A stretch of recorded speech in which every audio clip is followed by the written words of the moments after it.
Firstly, thanks, Dennis, to be part of the guest of our second episode of the Bitcoin Bitfluencer Bitcoin podcast. We're really happy to have you here. I'm personally following your post in the last years, and we have seen a big improvement from when you started the Satoshi Action Fund, and then how the narrative with politics moved forward, and now with so many updates in 2024, and maybe even more likely in 2000 going forward in 2025. The first question I will have is a summary of your experience from the moment when you start the Satoshi Action Fund to now. How has been this journey for you? Well, it's great to be on here with all of you, and thank you for having me on the show. When I launched Satoshi Action Fund in June of 2022, it's a certainly much different world than we are in today. I mean, it's vastly different from how and why I launched Satoshi Action. You know, when back in June of 2022, things were not going the right direction. We were really headed down a very, very dark path. We were not even sure we were going to be allowed to hold Bitcoin. We weren't sure we were going to be allowed to have Bitcoin here in this country. We weren't sure the United States was going to be a leader on Bitcoin. A lot of us were worried we were going to have to leave this country. And so that was a bad direction we were headed in. And a lot of people said, we should just start planning for it. This is inevitable. This is the direction that we're going in. But me personally, you know, I have this background. I have a little bit of a background, just enough, not a lot, but enough experience paying attention to the political space to know that that was a horrible idea. We should not be assuming that we're just going to go the wrong direction. We need to be planning for a brighter future. We need to be planning for a better future. We need to be working towards that future in order to be successful. And so that's why I launched Satoshi Action, because someone had to get in there and fight. Nobody was going on offense for Bitcoin. We didn't have an offense. We only had defense. A lot of great defenders. You know, we have a lot of great defenders on social media, a lot of great people combating the FUD, and they do a lot of great job. They do a lot of great work doing that job and making sure that we do the job of combating the FUD, which is critical, and it's very important. But I often tell people, you can't just play defense all the time. If you only play defense when you're playing sports, like let's take soccer, football. You know, a lot of my European friends, they love to call it football. When you play soccer, you have to guard your goal. But if you guard your goal the whole time, and that's all you do, you only just guard your goal.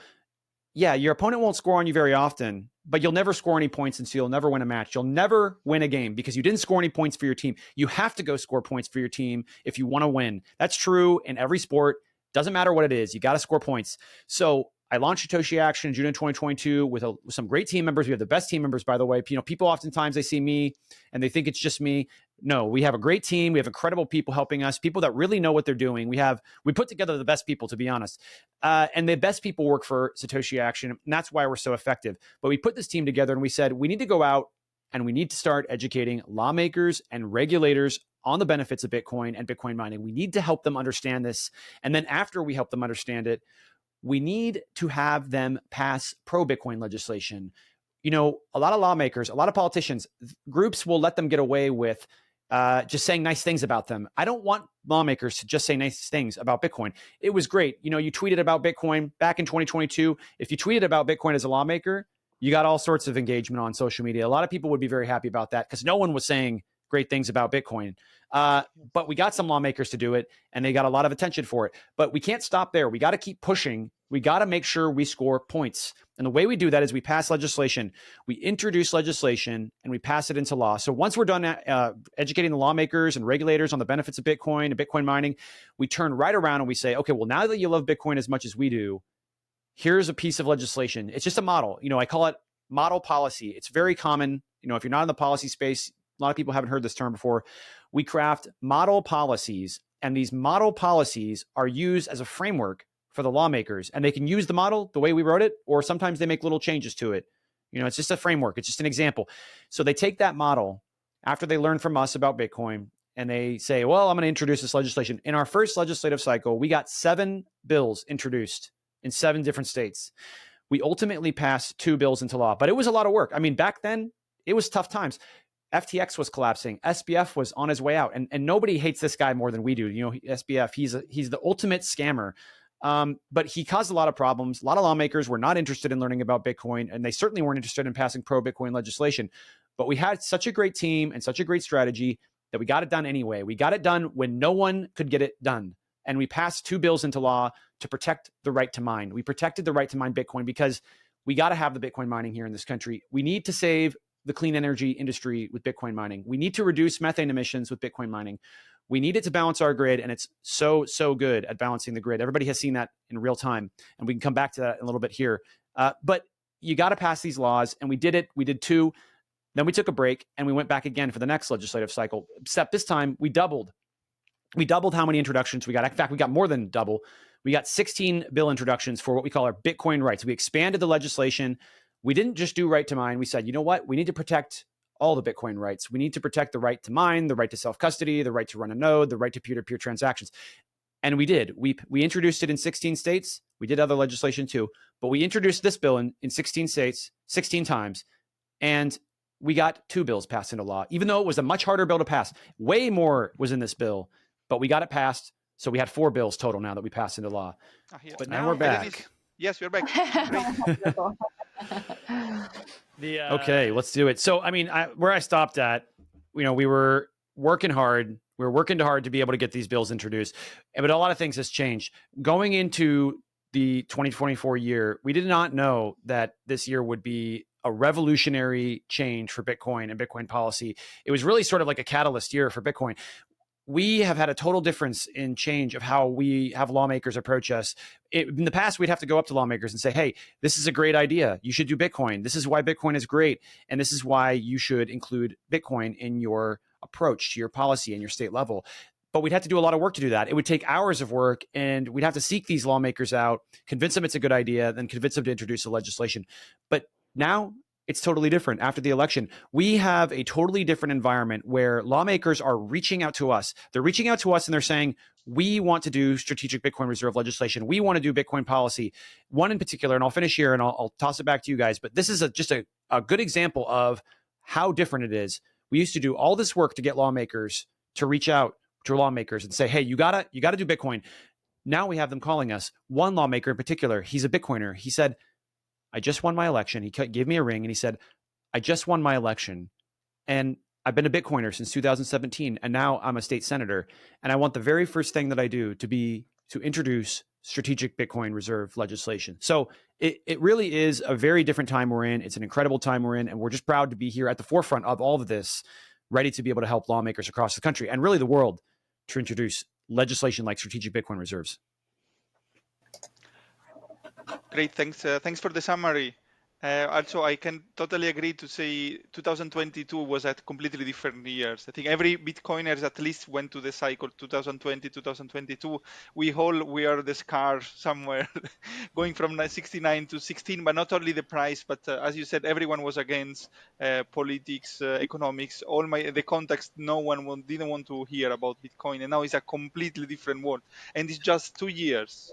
2 years ago, I think you would not have expected someone from law, someone elected would have pushed not you going them, but asking you to have a bill. And one question I have, I see also in your work, you move more 2 years ago and 1 year ago, it was more on Bitcoin mining, and now is more Bitcoin as a strategic reserve asset. 2 very important points. I also think from all the funds that we have, Bitcoin mining is probably the hardest and it will be the most important to the bank. So thanks also for the work on this. But I see also this shift. Now the focus is more strategic reserve. Yeah, certainly. So when we started, I mean, this even before Satoshi Action Fund existed, I've always been a very big fan of Bitcoin mining. I have been a very big fan ever since I found Bitcoin. So in 2017, I found Bitcoin and I said to myself, what am I going to do? How it is when you find Bitcoin, you're like, what am I going to do in Bitcoin? What's going to be my thing? And so right away, I started to read as much as I could, learn as much as I could about Bitcoin as rapidly as possible. And shortly after that, I said, I got to mine Bitcoin. I got to be a Bitcoin miner. That's what I got to do. So I started to mine Bitcoin in my garage. I had a bunch of different ASICs running. I've got some actually sitting here with me still today, some S9s, some Bitmain S9s. And I was mining Bitcoin out of my garage. And it was such a great time I had mining Bitcoin. I never went to the big leagues. But what I did realize was when I was doing it is I was driven to innovate. It was like pushing me to innovate. I thought it was this fantastic thing. I've never experienced this before. I had to learn how to deal with the heat. There was all this heat. You get one mine going, you get one little Bitcoin mine going. It's the size of a shoebox.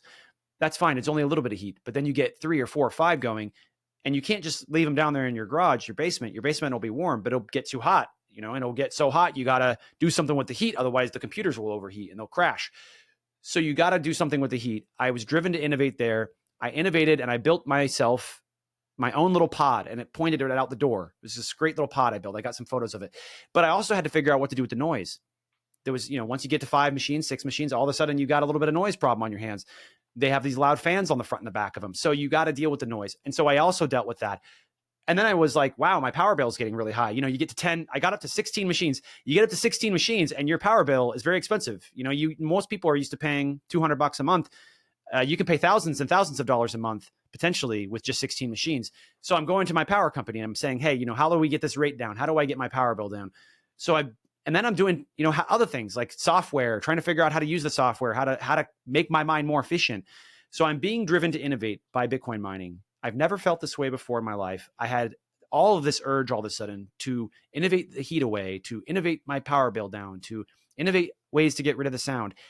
And I realized if this is happening to me, if I am being driven to innovate this way, then there are other people who are interacting with this technology and they are going out and innovating also. So I've always been a very big fan of Bitcoin mining. And it is why it's one of the very first things that we went out to defend, but not just because I love it, because it was under attack, ruthless attack all over the world. People were lying about Bitcoin mining. Misinformation was everywhere, saying that Bitcoin mining is going to melt the planet. It's going to destroy the earth. Sort of ludicrous types of research saying that Bitcoin mining might be the thing that sets us over the edge.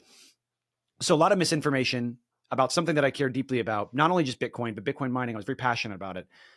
So we launched Satoshi Action Fund, and right away we crafted our right to mine bill, and we passed that legislation into law in 2 states. But we didn't stop there because I care a lot about Bitcoin. I think Bitcoin is a powerful tool to be able to bank the unbanked. I know it is. I know it's a powerful tool to bank the unbanked. It is a very powerful tool for providing financial services to people all over the world. There's a lot of people in this world who don't have access to banking. They don't have access to a stable currency. And Bitcoin provides both of those things. You have 2 billion people, almost 2 billion people in this world. That's a quarter of the population of the entire planet living without proper banking, living without proper financial tools. That's crazy. That's insane. They're like practically living in the Stone Ages. And how are we supposed to be able to help these people? There's not a lot of ways you can do it, but Bitcoin is a clear solution. I often say, and I'll finish here, I often say that the next Einstein could be in one of these countries where they don't have banking. The next great thinker could be coming from one of these places where they don't have a stable currency.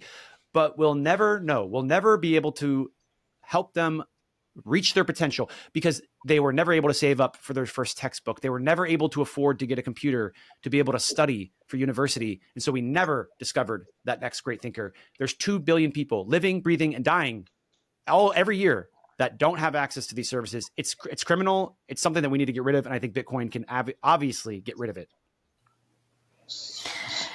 Do you think self-custody and like miner centralization is a threat to Bitcoin changing the world? Or I guess we should start by asking, do you think Bitcoin can change the world beyond just being a good savings tool?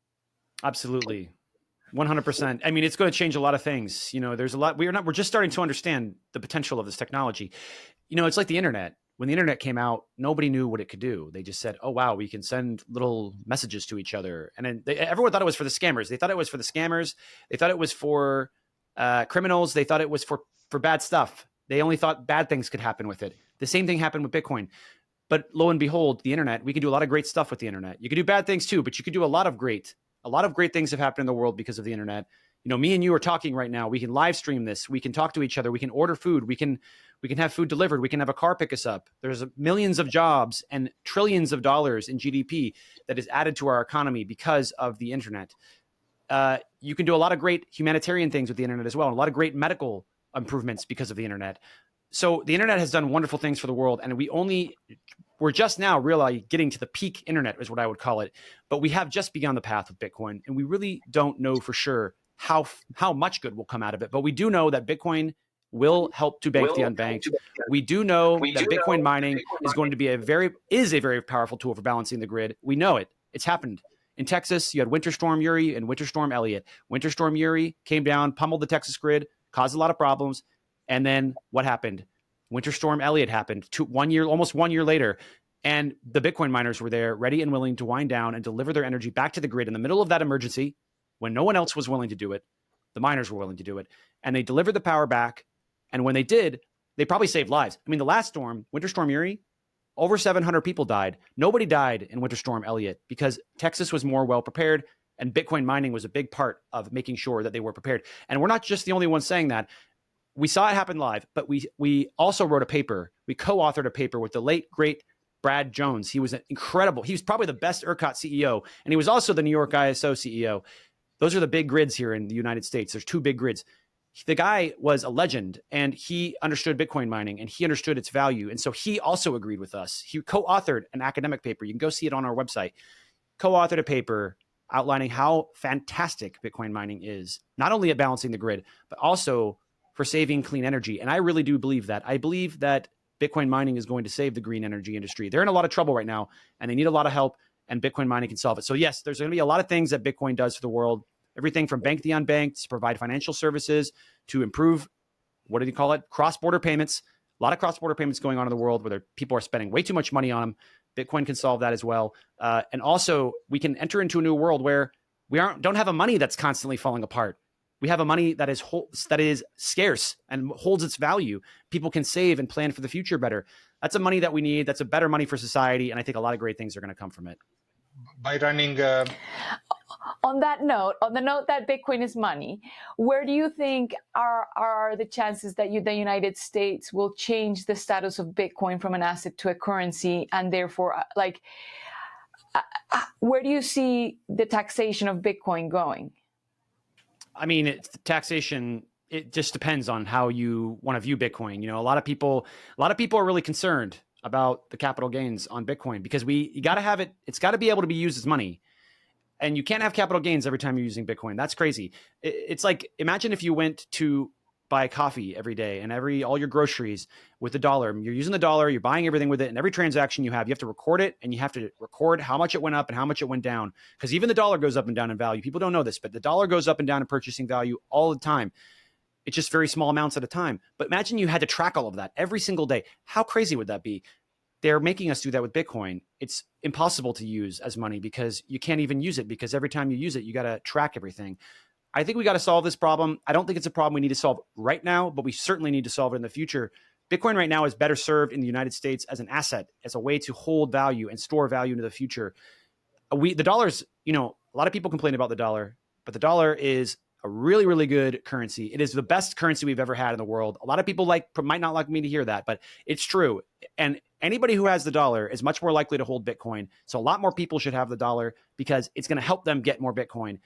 You can look it up too. Everybody who has dollars, the people who are on the dollar, they have more Bitcoin. Dollar holders are the largest buyers of Bitcoin in the world because it's a more stable currency and allows people to operate a little better. Bitcoin is not really that stable right now. So it's not as good as a currency, but it will be. Eventually, it's going to be a very good currency. But right now, it's just an asset, and we need to treat it as an asset, but we do need to plan for the future. We need to plan for a world where we can use it as a money because that's how it was meant to be used. So we need to get rid of the capital gains eventually so that we can enable Bitcoin and unlock the potential of Bitcoin. Yes, I do believe we need to do that. By running the Satoshi... Wonderful. Is this going to be... It's going to be a windy road. Absolutely. Always. But it's a fun road. It will be funnier than in than 2022, beginning of 2023, I think. We'll try to have fun as long as we can. Yes. It'll be a road worth walking, though. That's right. I mean, listen, it was a tough time back in 2022, but we still had a great time with it. We worked hard and we produced results. More people need to do that in life. A lot of people would feel a lot better about their life if they just worked hard and they produced results. But the world we live in today makes it a lot harder to do that. So we need to work hard, produce results. For Bitcoin, we're going to keep doing that. And that's why we are where we are today. Some other people did some great work too. But we played a major part. A lot of people say we played a major part because what did we do? We were the first in history to pass right to mine, right to self-custody into law, right to run a node, and right to peer-to-peer transactions. We were the first in history to do that. We did it 4 times, and we're not going to stop because Bitcoin is too important. It's too important. We have to make sure our country leads on this. A lot of people didn't think it would move this quickly. We have to move this quickly because we have a lot of problems in the world that need solving, and Bitcoin is here to solve them. I have a question. By running the Satoshi Fund, I know you are aware you are the first and site look on the stakeholders who are the most interested stakeholders in the conversation between. You are dropping, No, Francesco. sorry. Go ahead. It's impossible. Go ahead. Next time. Francesco doesn't get a talk today. The internet is not happy with Okay. Francesco today. He was so keen. Also, he was so keen to have you as a guest as soon as possible. It's a pity. Maybe I Send can it go to on with in the chat, and then we maybe can send in the read chat, it Francesco. there. Yes. And then maybe I can go with my next question. For me, also, I was very focused on Bitcoin ETF 2024, and I think it was the main narrative of 2024 is Bitcoin spot ETF, and I think the main narrative for next year will be Bitcoin as a strategic asset reserve. Do you think the same? Well, it's happening right now. We're already having that happen. And of course, I do believe there's a very strong chance. I don't say this very often, but I think we have a near 100% chance of passing this legislation into law in at least one state. The reason I say that is because there's a task force. This task force meets every year. Well, there's a lot of them that meet. A lot of states, what they do is they're part-time legislators. So they meet in between the legislative cycle, and they meet and they gather and they say, look at all of this legislation that we think we want to do. Let's decide, let's pregame and let's pre-vote together and decide as a block which legislation we're going to get behind. So there's this great body of lawmakers, and they meet every year. They've been meeting for years, and they review every bill. And when they do, and they pass the bill out of the task force, whenever they get a bill and they say, this is a good bill, we give this one a thumbs up. Whenever they do that, that bill passes into law 100% of the time, every single time it does. So they have this huge amount of success and influence there in the state. Well, what happened? Our bill just passed out of that task force, which means, we would be the only bill that doesn't pass into law from this group over years of work. I don't think that's going to happen. I think we're going to pass it into law in that state, which makes me say, and that's why I say, I think we have a near 100% chance of passing this legislation into law. And that's just in one state. I think we do it in multiple states. Of course, you have Trump and you've got the lawmakers in Washington, D.C. that are going to try this too. Maybe Trump does an executive order. We'll see. He says people are saying he's going to do it. He said he's going to do it. He said he's going to do something great for Bitcoin, but he needs to do it right away. He needs to do it immediately because we cannot let any of the Bitcoin leave the U.S. government. He said, and he made this promise. He said he will not let even one bit of Bitcoin leave. He will keep, and this is his quote, 100% of the Bitcoin. He will keep 100% of the Bitcoin. So we need to hold him to that because it's too important. We got to keep the Bitcoin in the strategic reserve in the United States. We got to take it out of the U.S. Marshals' hands. They have it because they took it from some people who were bad people, and we got to put it into the strategic Bitcoin reserve and save it for as long as we possibly can. Great. Yep. Please, Danny. Well, Bitcoin is known for being open source. How do you think people in other countries could emulate what is happening here and the work that you guys are doing? Well, we're going to do everything we can. We think it's super important. We care a lot about the United States. We work hard to make sure our country is a leader on Bitcoin. That's, we live here, so we can do that. We have the ability to do that. We have the team that can get it done, but we don't have teams all over the world. We don't have a team in all parts of the world. We don't have one in Latin America. We don't have one in Europe. We don't have one in other parts, but we are working with groups. There are some great people in other parts of the world who truly understand and love Bitcoin, and they want to see a lot of success in their country for Bitcoin. And we know, even though we want it in the US, that Bitcoin is a global movement, and we need to make sure that we help other countries. A lot of, at the state level in the US, there's a lot of lawmakers who don't have enough help. They don't have a lot of resources. But it's even worse when you go international sometimes. A lot of these lawmakers have no one helping them. They have no staff. They have no support. Some of them don't even get paid. So you need to help the lawmakers so that they can be well positioned to advance Bitcoin, because Bitcoin, it is a truly global movement, and we got to make sure that it's global. In that note, do you have any opinion on what is happening with the recent not like news that was coming from El Salvador about how to secure funds from the IMF, they were going to not change their policies around Bitcoin? I did see the news. We saw that come out recently. We need to learn, I think, a little bit more about what's going on down there. But certainly, we don't want to see us go the wrong direction. We don't want to see backward movement on Bitcoin. And this is why I warn people. I always tell people, you got to be careful. It's not always going to be sunshine. It's not always going to be rainbows. You got to keep working because the political momentum can shift. It can go the other direction. El Salvador was leading, and now it looks like they're going to go backwards a little bit. That happens in politics. Sometimes, though, that there's nothing you can do about it. So maybe that's what's happening in El Salvador. Maybe there's nothing they can do about it. But ultimately, we need to remember that all across the world, we need to keep fighting. We need to keep pushing for Bitcoin because we're going to have progress. We're going to have wins, and we're going to make big wins for Bitcoin. But we're also going to have losses sometimes. We're going to go backwards. We're going to have the momentum shift. Right now, it feels great in America. Right now, the United States feels very pro-Bitcoin. But there could be times when it doesn't feel that way anymore. And that's going to come in the future. So people need to remember, this is why it's so important that when we are in this pro-Bitcoin era where we feel good about Bitcoin, we have to push and we have to win. We have to win for Bitcoin now. It could go away in a year or 2 years. For El Salvador, it was only 3 years, right? They were 3 years, the Bitcoin country. Now they're looking like they're going to do a little bit less Bitcoin. I think they're still going to do a lot of things great with Bitcoin. They'll probably keep holding their Bitcoin, but they're just not going to be as pro Bitcoin as they were in the past. Maybe they have to do it. Maybe there's nothing they can do to stop it. They had to take this deal with the IMF. We'll have to see. We'll have to see how the cards play out. But certainly, you got to keep pushing and you got to keep winning because you just never know how long it's going to last. I have Francesco's question here from the chat, so I'm going to read. What is the role of the private energy companies in the conversation regarding legislation at the state level? Are they contributing lobbying to the Satoshi Action Fund? Do you see them as potentially interested stakeholders in the foreseeable future? The Bitcoin miners, we have a lot of friends that are Bitcoin miners. They're all over the country. They're all over Texas. They're all over Georgia. There's a lot of them in Ohio too. And those Bitcoin miners are doing great things for our country. They are balancing the grid. They are helping to revive the clean energy industry. They're doing all this magical stuff. So what we do is we love to protect the Bitcoin miners. And so because they do all this great stuff for Bitcoin, for our energy grid, because the Bitcoin miners are doing fantastic things for our energy systems, we want to keep as much of that Bitcoin mining here as possible. So that's why we got into the game alongside my, of course, personal reason of loving Bitcoin mining. I talked about my story of finding Bitcoin mining and feeling driven to innovate. So we set out and we protected Bitcoin mining. And because of that, because of our work, where we worked so hard to protect Bitcoin mining in this country, not just on the policy side, we did a lot of research. I think we have a dozen pieces of research.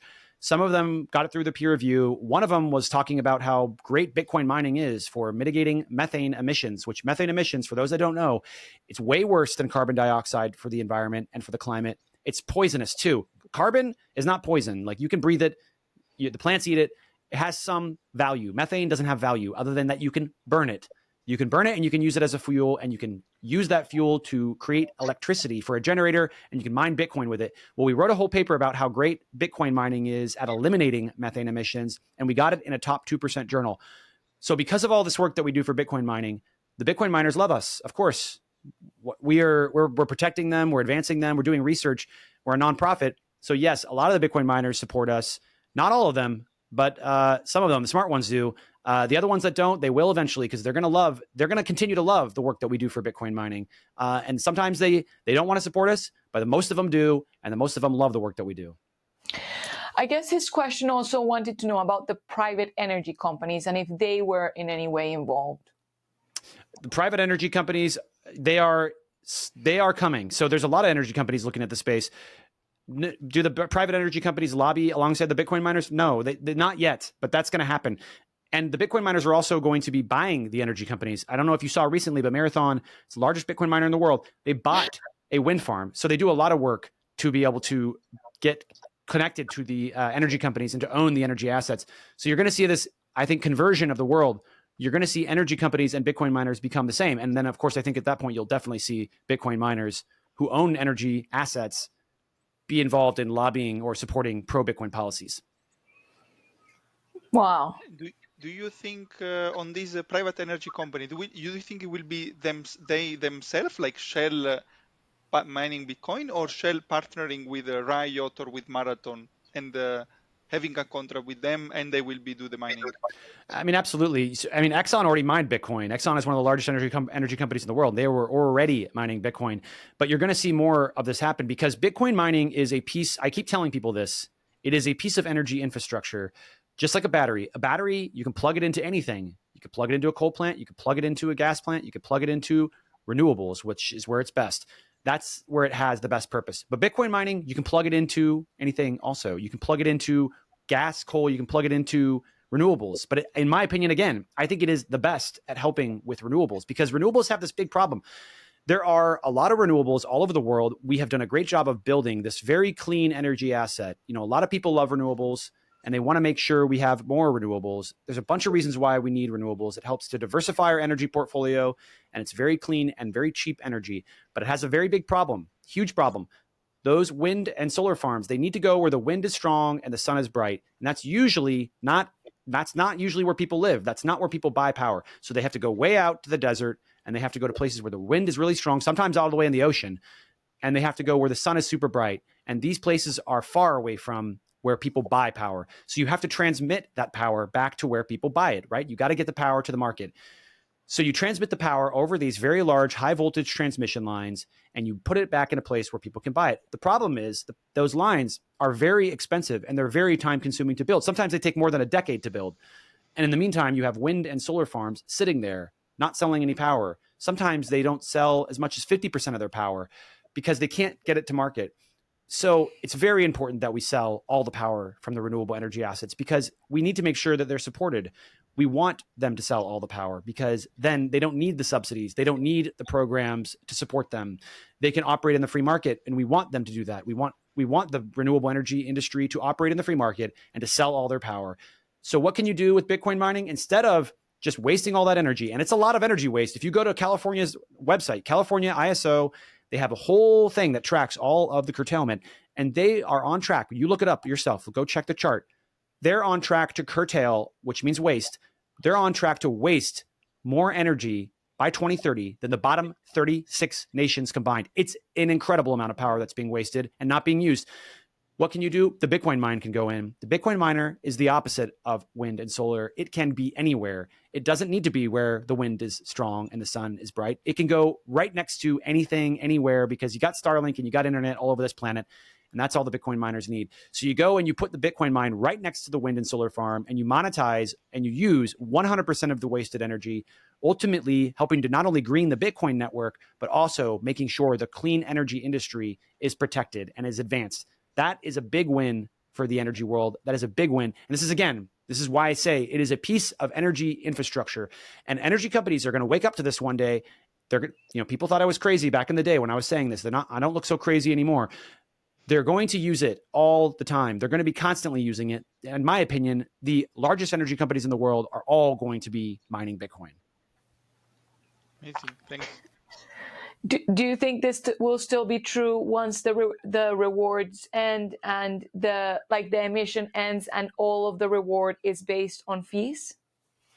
Well, I mean, that's a great question, Danny, but we'll all be dead by then. So it's a long time away. It's like 2140. I hope if you got great genetics, maybe you'll live. I don't think so though. It's quite a long time away. It's more than 100 years away. And I'm already 36. So I don't think I'm going to make it there. But yeah, I think that the Bitcoin mine will do just fine because you're going to have, what are we going to have? It's 110 years away almost. Bitcoin mining is going to become the backbone of the financial system. And by 110 years from now, 5 years is so much happens in 5 years in the world these days. Imagine how far along we'll be in 110 years. The world is going to use Bitcoin mining as the global settlement layer. It is the neutral money. And it is the most attractive type of settlement layer because no one can control it. A lot of people complain about the dollar. They say, we don't like the dollar. The dollar gives the US too much power. But it's not really the dollar that gives us power. It is the payment rails. We have control over all the payment rails so that if you do something that we don't like, we can just kick you out. We did it to Russia right in the middle of the Ukraine war. They started the Ukraine war and we cut them out. We cut them out of the SWIFT system. We cut them out of the banking system. They didn't like that very much. And it's why a lot of countries are going to start looking for other solutions. They're trying to do BRICS. BRICS is a big threat too. But a lot of countries are going to go, you know what? I like to use the neutral money. I call Bitcoin's payment network and money the Switzerland of money and payment networks. It is totally neutral, and a lot of countries are really going to like that. And eventually, in my opinion, this is a ways out. People will one day I think will look back and say that I was right, that Bitcoin is going to be the base layer of the total global financial system. It'll do all the settlement. When it's doing that, it's going to be moving maybe billions or trillions of dollars, probably trillions of dollars every year. That's a lot of fees. That's a lot of fees that the people are going to be paying to get access to that block space. And those fees are going to go right to the miners. I think the miners are going to do really well. I think they're going to do just great when they're all trying to support the global financial system. Great. Uh, Also, I when you were saying, sorry, Danny, please go ahead. No, go ahead. I was just going to say that I'm looking forward to that future with self-custody of some form. We got to protect self-custody. We have to protect self-custody. And it's a big, big, big mission of ours to make sure self-custody is defended. And that's why we were the first in the world. I agree with you, Danny. That's why we were the first in the world to enshrine self-custody into law. We did it in multiple places. That's wonderful. On Bitcoin mining, also we can see from how you speak the really love for Bitcoin mining, from how intense you're talking about this.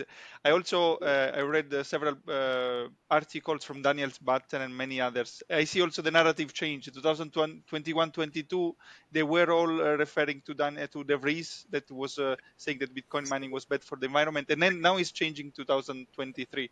I was also saying to the people, if you are for the environment, you should be in favor of Bitcoin, but as you said, in 2022 it was a different area, and people will say, no, it cannot be possible. Now they start to get there, finally. Yes, if you love the environment, if you want to see the climate get better, you should be doing everything you can to advance Bitcoin mining, because it is one of the most powerful tools you could possibly find for the clean energy transition. There is nothing that even comes close. Batteries are great. I'm a big fan of batteries, but they have a lot of problems too. Listen, you can only fill a battery up once, but you can use a Bitcoin mine to monetize 100% of the clean energy. A battery only does one fill and then it's done. And it's very expensive, very time consuming to get on board. And honestly, a lot of the guys, we talk to the renewable energy companies, we talk to the banks that fund them as well. And a lot of the banks are tired. They're saying, you are losing money and you want me to give you more money. Banks don't like to give money to losers. They don't like to give money to people that don't make money. They like to give money to people that do make money. And the renewable energy plants, a lot of them are losing money, or they're about to start losing money. And so they're thinking, well, why would I go invest? Nobody wants to double down on losers. They double down on their winners. So instead of doing a battery, a lot of these renewable energy companies, I believe, and I know, are going to start using Bitcoin mining as a tool to help get them across the divide, because there's a big chasm between where we are and where we need to go. A lot of these countries, they want to go from, they're 10% renewable, maybe. They want to go to 50. Some want to go to 70% in some countries. You can't get there without Bitcoin mining. It's not going to happen. Batteries are not the only solution. The transmission lines will help, but the batteries, the transmission lines, and the Bitcoin mining especially together are all going to make us get there. So you got to, if you love the climate, you want to help protect the climate, and you want to protect the planet, you should be doing everything you can to support Bitcoin mining.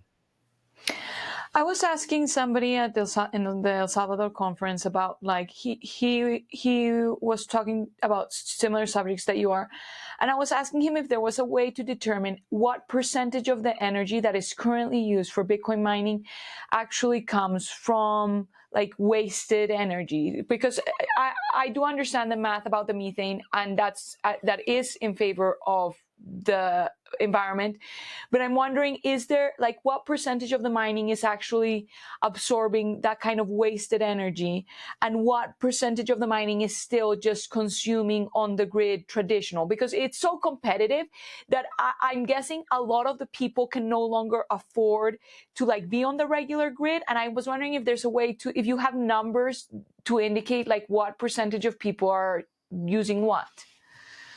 That's a great question, and we need a lot more research to know that number. There's some people, though, that they believe they've come up with a number, and they think that they have been able to nail it down. I don't think, when you say just wasted energy, I don't think that's a large percentage. That is a smaller percentage, but it is a growing percentage, because as Bitcoin mining goes along, the margins squeeze. There's more mining and there's less Bitcoin to get.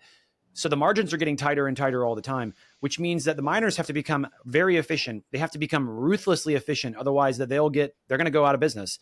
And I think we're going to see some pretty bad things happen to some Bitcoin miners if they're not careful in the next bear market. We're going to see some Bitcoin miners go out of business because they didn't plan accordingly.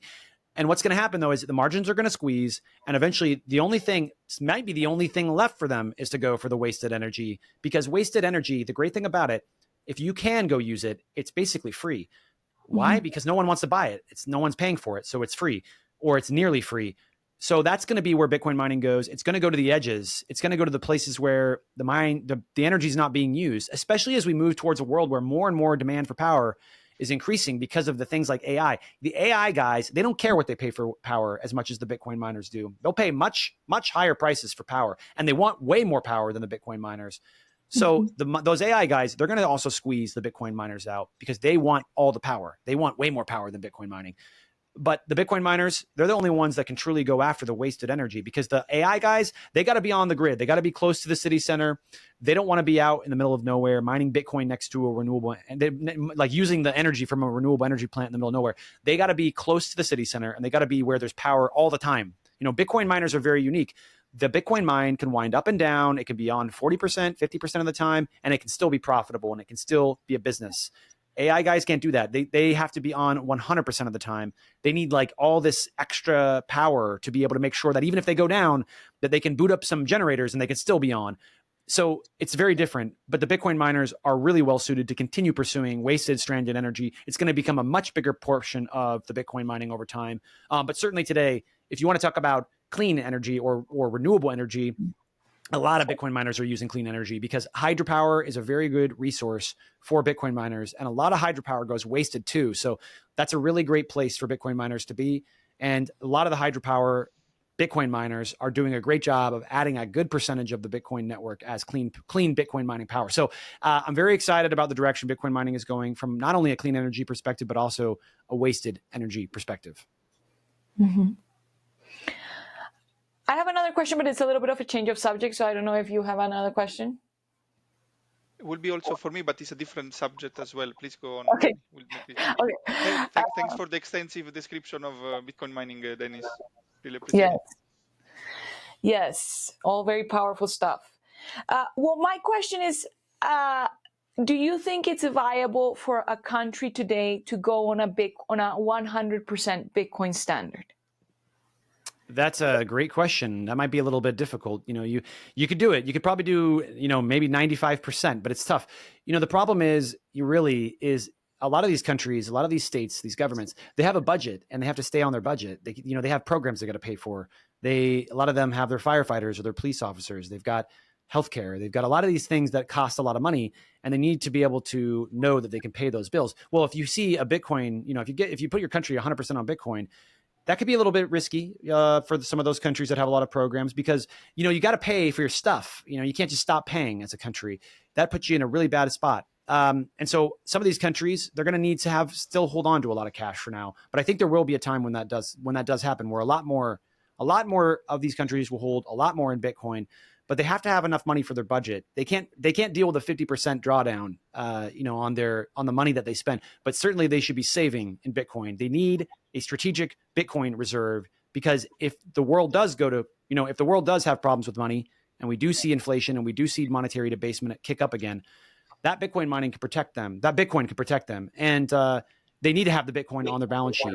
And the biggest thing for me, and that's why we fight so hard at the state level, is they don't have a money printer. The states don't have money printers. They need to be able to buy Bitcoin to protect themselves. If they would have had Bitcoin on their balance sheet this last time we went through this inflationary spike, they would have been fine. In fact, they could have been in a better place.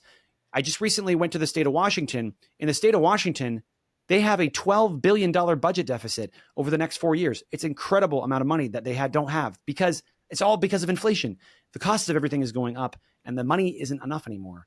But if they would have had a little bit of Bitcoin, they could have protected themselves. Bitcoin is like a financial shock absorber. If bad things happen, Bitcoin is there to defend you. And I think that's why a lot of these countries, maybe they don't hold their whole thing in Bitcoin, but they certainly should have a portion of their balance sheet in Bitcoin. Yeah, what you're saying is interesting. I hadn't considered it from that perspective. One of my biggest concerns is how would you manage importation and exportation against countries that are not on a Bitcoin standard and who are going to charge you the tariffs with like changing rates compared to the Bitcoin price.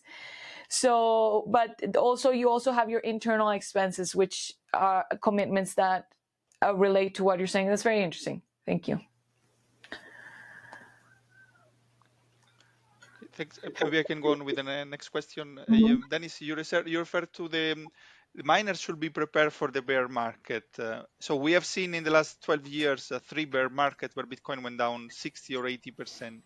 But now that we have a political change, economical change, change of Bitcoin mining on the narratives, do you foresee being likely that we'll have again a bear market as we had in the past? That said, Bitcoin can do whatever it wants. We know that we do, but what do you think will be likely that we will have still a bear market?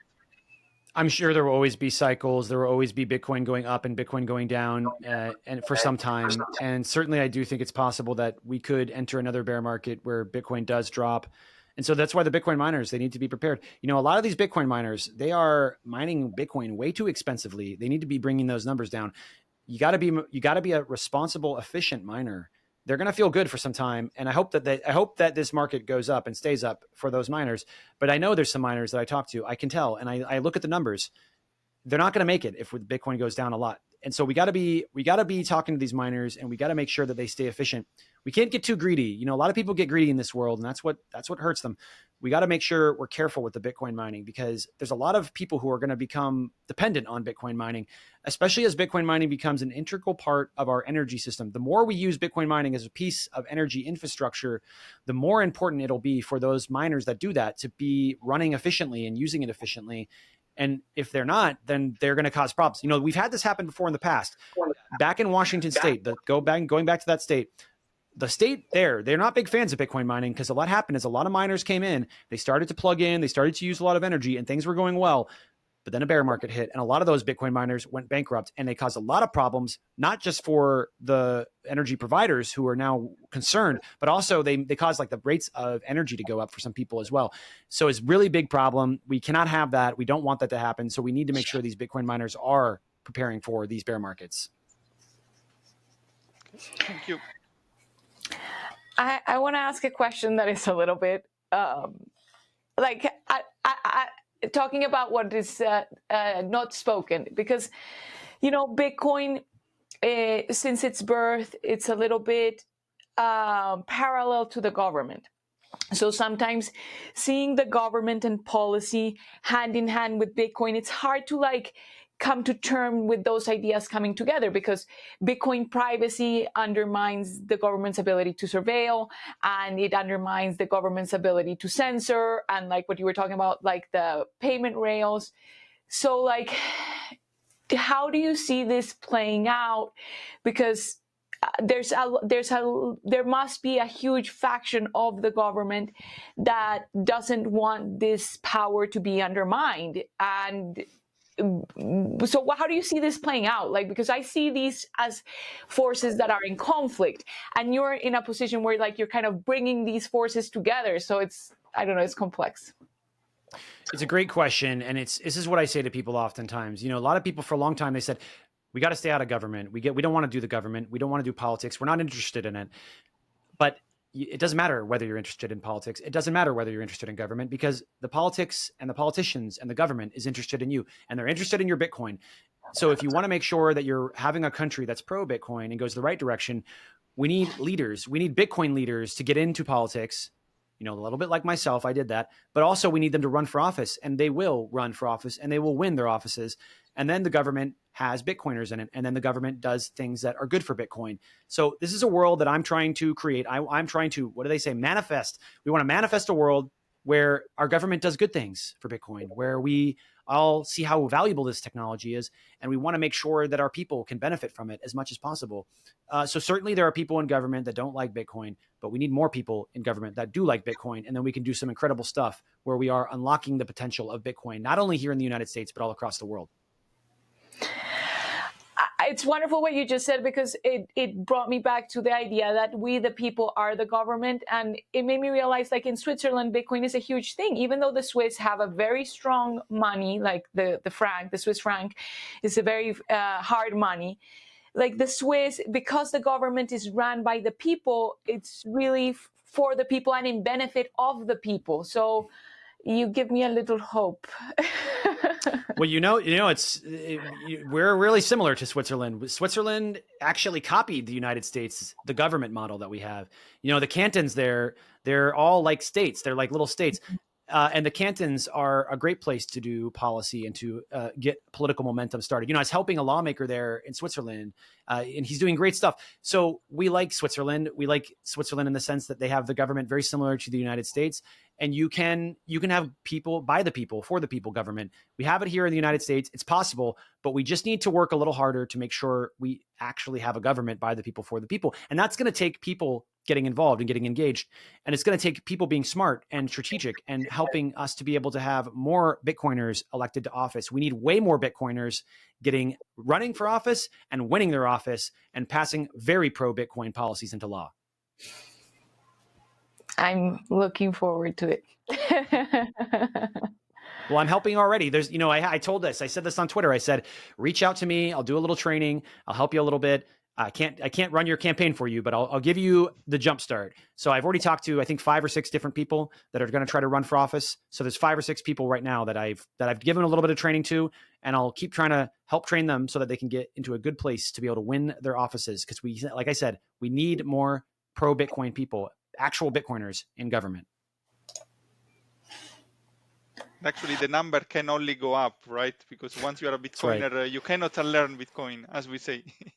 That's right. Once a Bitcoiner, always a Bitcoiner. Yeah, exactly. You cannot unlearn. Also, we are approaching 1 hour. I will have, for me, one last question. Then, Danny, if you want to go on. My question, back to the strategic reserve. Actually, you are saying some U.S. states, but also some people also think, yeah, it's just a U.S. state, one of the many. But for example, Texas has the second GDP in US, and the 7th, I think, if you consider standalone, or the 9th. So it's higher than Italy. So even if just one state for US, it will be more important than many other states. And when you say, okay, we say almost very likely, because if they pass, they are working on things that they were passed in the past, so why should not pass? For timeline, do you see already it could happen in 2025 is likely, or we should wait for more years? So there's a lot of different things going on. You got the state level, and I mentioned earlier, we have a near 100% chance of passing this legislation into law. So I do think it happens at the state level in 2025. I think it's a near guarantee it happens in 2025 at the state level.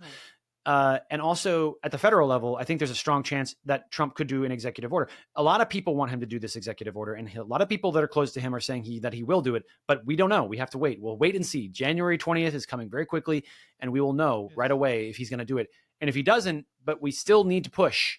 We need to push for legislation. We need to have federal legislation that creates and enshrines a strategic Bitcoin reserve into law. We need that ASAP. Regardless, so even if Trump does the executive order, we still need that legislation. So there will be a lot of efforts. There's a lot of plates spinning, is what I like to say. A lot of different plates spinning in a lot of states. And also you got the executive branch and the legislature in Washington, D.C. working. Everyone's working hard to try to get their plate to spin and to be able to get this win across the finish line for Bitcoin. We're doing it at the state level. We think that also adds ammunition. Well, actually, we know it adds ammunition to the efforts at the federal level, because these federal lawmakers, when they see what's happening in their own states and they see their own state is doing a strategic Bitcoin reserve, they'll go, oh, wow, well, my state is doing it. Well, maybe I should do it in Washington, D.C. Look at all the people in my state that are voting for this. Maybe I have more support for this idea than I thought. It's very common, and we are using that as a tool to help impact the federal policy to be able to get it across the finish line. Even Senator Lummis agrees with this. We had Senator Lummis on a Twitter Spaces just a little bit ago, and she said how important it was to use the states. She said the states are an incubator of good ideas, and we are certainly incubating the idea of strategic Bitcoin reserves at the state level, and we will show and prove that it's an effective idea and that we can put it into law. I was going to read Francesco's question, but what you just asked kind of covered it, because his question was about how the power balance regarding Bitcoin was going to happen between the states and the federal government. So I think you kind of just covered that. Do you have any other questions, Francesco, or? Well, Francesco's maybe writing down a question. There is, even Senator Lummis, even if I did nothing, if I was not even out here doing any of this work for for Bitcoin, which I think would be a bad thing. But let's pretend like that I'm not doing anything. Senator Lummis cares so much about the state level that she even has a section in this legislation that says that the states can also have a segregated wallet at the federal level and have their own wallets for Bitcoin that the states control. So there's a lot of collaboration between the states and the federal level, and I want to see more collaboration. I think the states are a great way to be able to move policy forward. We often call them the laboratory of democracy. We can craft good ideas, we can try them out, we can incubate them, we can prove them, and then they can be copied at the federal level. That's very exciting. I can't wait for the multi-sig, the federal multi-sig. Yes. Well, the way I usually end the podcast is by asking, how can people find you and support the process that you're doing? Maybe that would be a good way to kind of bring it to a close. Thank you for having me on again. It was wonderful to be here with you today. I certainly have many ways people can support us. They can do direct support. We're trying to raise money. We got to raise a lot of money to be effective. People don't know this, but the money, you don't need a ton of money, but you need enough money. And so we're raising enough money to be able to go past this legislation into law. We need to raise $500,000. We've raised over $150,000 so far. So we're well on our way of our 60-day goal. But people can also, if they don't want to support us financially, they can help activate some of our advocacy campaigns. Oftentimes we help our advocates write letters to their lawmakers. Recently, we did a campaign that said, if you want a strategic Bitcoin reserve in your state, you should write your lawmaker and let them know. We got over 190,000 letters written from that campaign. Is an incredible amount of letters that were written. So 190,000 letters went out. There's only 7,900 lawmakers in this entire country. So that's a lot of letters going to every lawmaker. Every single lawmaker got a letter, by the way. Some of them got a lot of letters. So we need people doing that. We need people to write those letters when we say to write them. And we will be doing that again here soon. But also, I always tell people, you don't want to do anything in politics. You're just like, some people, they can't stand it. They can't stand politics. They want nothing to do with it. The best thing that you can do to advance Bitcoin from a political perspective, without even doing anything, is just build a Bitcoin business. Educate another Bitcoiner. Do more to build the Bitcoin network. If the Bitcoin network is getting bigger, it's getting stronger. And then we in the political space have a much better opportunity to talk about it and to share with lawmakers the value of the technology. That's amazing. Thanks. Yes, thank you for coming. Do you want to close us, Alessandro? And do you have any closing words for us? It was great for me, it was great to have you, Dennis, here. I also am very in favor since the beginning that it's good to have Bitcoiners who take care that also the people from government and people in these official roles, they are also trying to understand Bitcoin because it will facilitate Bitcoin adoption. So it was great, and also to hear your convincement from next year. It was great also to see your path. I'm following you since when you started the Satoshi Action Fund. I see how your impact increased year over year. It's been amazing. It's great to have a Bitcoiner like you in the community. Yeah, of course. Happy to be here. Thank you for having me, and I appreciate your support of the work. Godspeed. Thank you, Danny. Thanks all then. All right, everybody. Thank you for joining us. Thank you for watching. Don't forget to press subscribe, share, and comment if you have any questions.